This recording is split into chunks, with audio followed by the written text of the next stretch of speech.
Trump says he would encourage Russia to do whatever the hell they want to any NATO country that doesn't pay enough.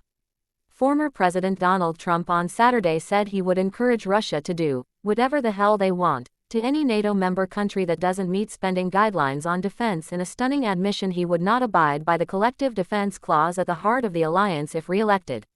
NATO was busted until I came along, Trump said at a rally in Conway, South Carolina. I said, everybody's gonna pay. They said, well, if we don't pay, are you still going to protect us? I said, absolutely not. They couldn't believe the answer. Trump said, one of the presidents of a big country, at one point asked him whether the U.S. would still defend the country if they were invaded by Russia even if they don't pay. No, I would not protect you, Trump recalled telling that president.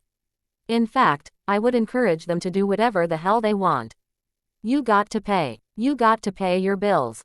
The White House later Saturday called Trump's remarks appalling and unhinged, and touted President Joe Biden's efforts to bolster the alliance.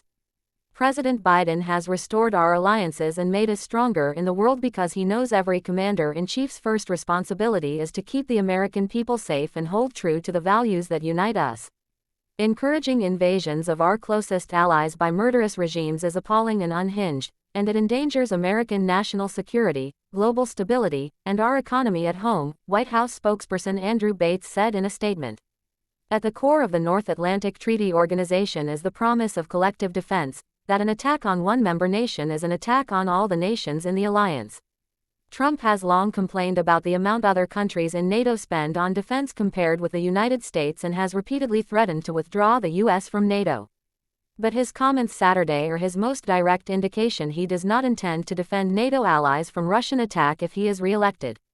Trump has for years inaccurately described how NATO funding works.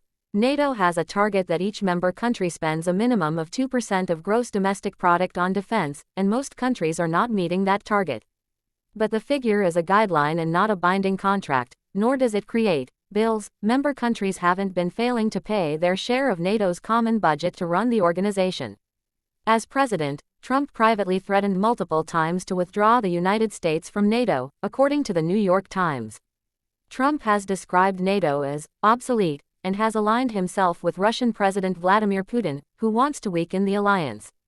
Trump has long praised Putin and went as far as to side with the Russian leader over the U.S. intelligence community over Russia's interference in the 2016 presidential election.